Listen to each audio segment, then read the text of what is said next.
हम सभी यहाँ बैठकर पतिदेव का इंतजार कर रहे थे, मेरी जेठानी, मेरी सासू माँ और मैं, क्योंकि पतिदेव गए थे पूजा का सामान लेने के लिए। हम सभी जा रहे थे प्लॉट में पूजा करने के लिए, और सासू माँ बच्चे पहले ट्रिप पे चले गए थे और यहाँ बैठ के हमारा इंतजार कर रहे थे पेड़ के नीचे, क्योंकि धूप बहुत ज्यादा हो चुकी थी। लेकिन राहत इस बात की थी कि आज थोड़ी सी जो गर्म लपटें रोज चलती है वो नहीं चल रही थी। बस धूप थोड़ी सी थी, क्योंकि 10:30 बज चुका था पूजा होने में। कुछ कम्युनिकेशन गैप के कारण ना भीम कॉलम एक दिन पहले खुद गए थे, बट मेरे ससुर जी ने यहाँ नॉर्मल सी पूजा जैसे नारियल वगैरह यहाँ फोड़ दिया था। और नेक्स्ट डे मॉर्निंग में थोड़े सिस्टमेटिक वे में हमने यहाँ पंडित जी से पूजा करवा ली थी, जिसमें हमने कराया बोर पूजन, और बाद में भूमि पूजन भी बहुत अच्छे तरीके से हो गया। और हवा चल रही थी ना, तो दिए को हमने बहुत सिस्टमेटिक तरीके से वहां ढक दिया था और हमारी पूजा भी बहुत अच्छे तरीके से हो गई थी।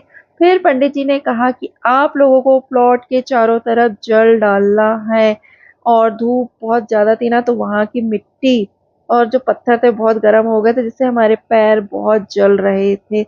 लेकिन ये पूजा भी करना जरूरी था। हम लोगों ने तो ये पूजा करने में इंगेज हो गए, और बाकी बच्चे और कुछ लोग पेड़ के नीचे जाके खड़े हो गए, क्योंकि धूप सचमुच में बहुत ज्यादा थी।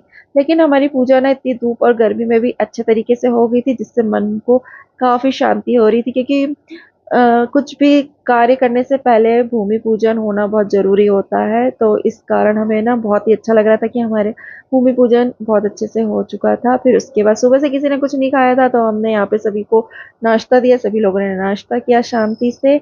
और भगवान जी को भी बहुत सारा धन्यवाद दिया कि हमारी पूजा गर्मी में भी बहुत